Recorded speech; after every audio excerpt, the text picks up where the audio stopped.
Hola, mi nombre es Efraín Burgos Campos y voy a hablarles acerca de la lingüística y adquisición del lenguaje. La aportación de Noam Chomsky al estudio de la adquisición del lenguaje fue decisiva para romper los límites estrechos de las asociaciones estímulo-respuesta impuestas por el conductismo. Se trataba de encontrar una primera gramática común a todos los aprendices del lenguaje, independientemente de la lengua que escucharan en su entorno, y explicar posteriormente el paso hacia modelos más complejos. El resultado fue la gramática pivot. La gramática pivot se basaba en la creencia de que en las primeras combinaciones de dos términos de todos los niños, independientemente de la lengua que adquirían, existían unas palabras que aparecían frecuentemente, o sea, las palabras pivot, y otras cuya frecuencia era baja, que les llamó palabras abiertas. La forma en que se combinan ambas clases de palabras estaba restringida por una serie de reglas que constituían el conocimiento que poseía todo niño para producir combinaciones de dos términos. Pronto descubrieron que las palabras pivot siempre ocupaban la misma posición. No podían combinar entre sí y nunca aparecían solas. Por el contrario, las palabras abiertas podían entrar en cualquier combinación, no tenían una posición fija y se podían emitir solas. El resultado fueron las siguientes reglas. P1 designa la palabra pivot en posición inicial. P2, palabra pivot en segunda posición. Y O se corresponde con el grupo de palabras correspondientes a la clase abierta. En consecuencia, si un niño tenía la palabra mamá como palabra pivot en primera posición, las combinaciones construidas con dicha palabra podrían tomar una de las siguientes formas: mamá coche, mamá aquí, mamá está, etc. Siendo coche, aquí y está palabras correspondientes a la clase abierta. El fracaso de los modelos funcionalistas para explicar la adquisición de la sintaxis ha potenciado nuevamente entre los investigadores las posiciones derivadas de los planteamientos de Chomsky. De hecho, los modelos que de una u otra forma remiten a sus concepciones difieren entre sí en algunos aspectos, pero todos remiten a una creencia común. La construcción del lenguaje se explica a través de mecanismos de aprendizaje que permiten aparear formas con significados.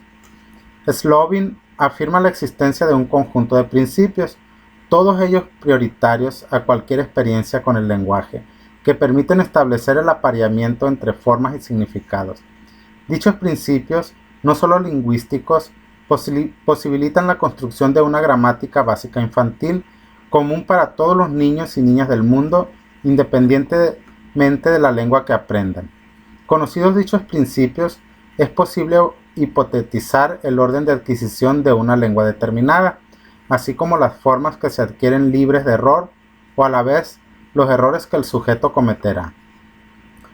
Otro conjunto de modelos derivados de la misma concepción sobre el apareamiento entre formas y significados responden al concepto de learning ability del lenguaje o capacidad para ser aprendido. Dicho concepto consiste en afirmar la existencia de un procedimiento de aprendizaje del lenguaje que permite construir una gramática particular en un tiempo finito a partir de un tipo de input determinado configurado según una gramática correcta. Silverstein ha propuesto distinguir entre referencia proposicional y referencia discursiva. La referencia proposicional, también denominada función referencial, ha dominado la lingüística moderna y consiste en términos de la gramática del caso, en cómo se marcan las relaciones de caso, es decir, cómo se indican las relaciones de caso mediante las características morfosintácticas como flexiones, orden de palabras, etc. El último interés de los modelos que tratan de la referencia proposicional consiste en subrayar las relaciones en forma lingüística y significado, independientemente de las variaciones que se produzcan en su uso. Es decir, Son modelos que se interesan fundamentalmente por la competencia, relegando a un segundo plano los aspectos implicados en la realización. Por el contrario, la referencia discursiva acentúa el valor referencial del signo en relación con la situación de habla en la que aparecen. Wertz afirma que el interés de Silverstein es distinguir entre la referencia proposicional y la referencia discursiva.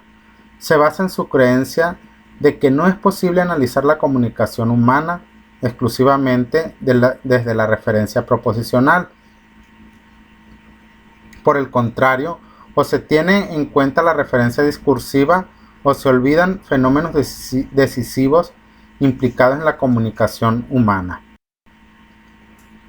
Karmilov-Smith cree que a lo largo del desarrollo del lenguaje aparecen tres fases que, sin estar ligadas a edades concretas, son recurrentes. Es un tipo de desarrollo en la forma de U. La primera fase y la tercera se corresponden superficialmente con el modelo lingüístico del adulto, pero realmente entre ambas se produce un cambio cualitativo a lo largo de la segunda fase, que es cuando se reorganiza el sistema. Otra característica importante de esta primera etapa es que los elementos o las flexiones están controlados por los estímulos externos.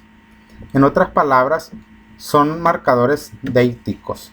Por ejemplo, en una narración en la que aparecen dos personajes masculinos, el niño refiere siempre a ellos con el mismo pronombre, él, y en la posición inicial, él está paseando, él ve un balón, él da el balón, etc., ayudándose de la indicación para establecer sus referencias.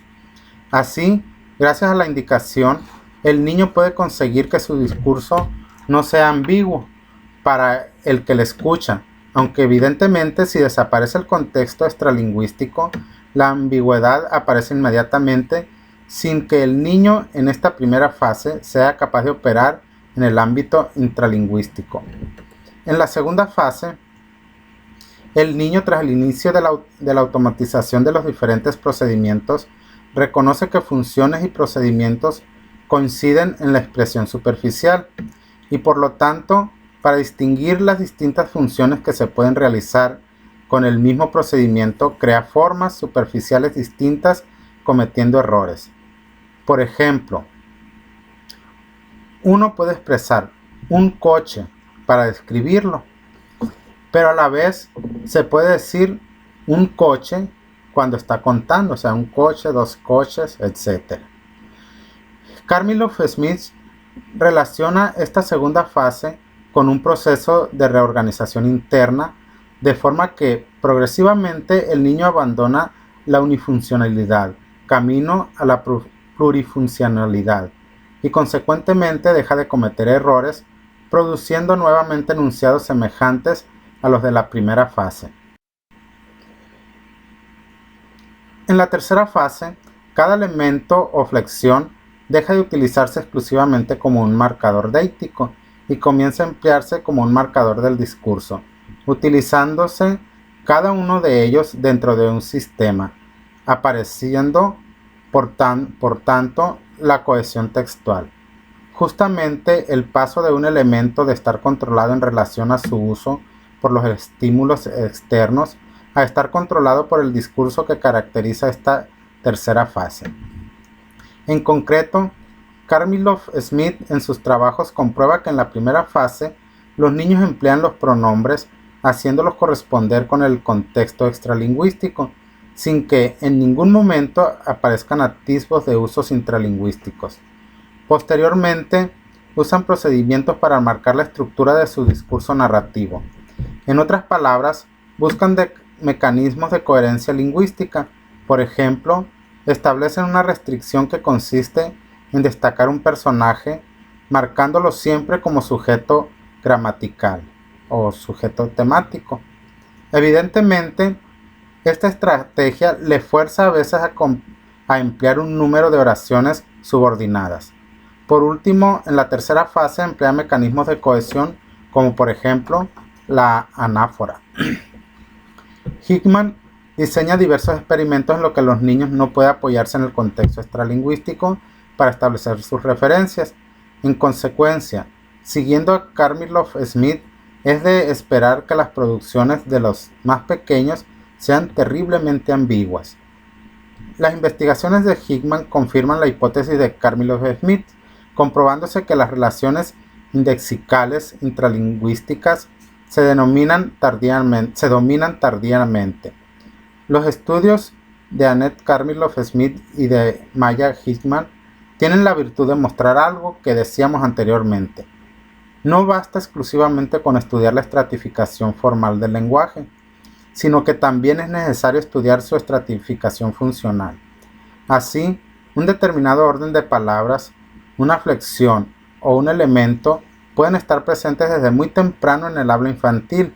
Sin embargo, su uso se reformula constantemente y desde que aparece por primera vez hasta que emplea en todas sus acepciones pasan bastantes años.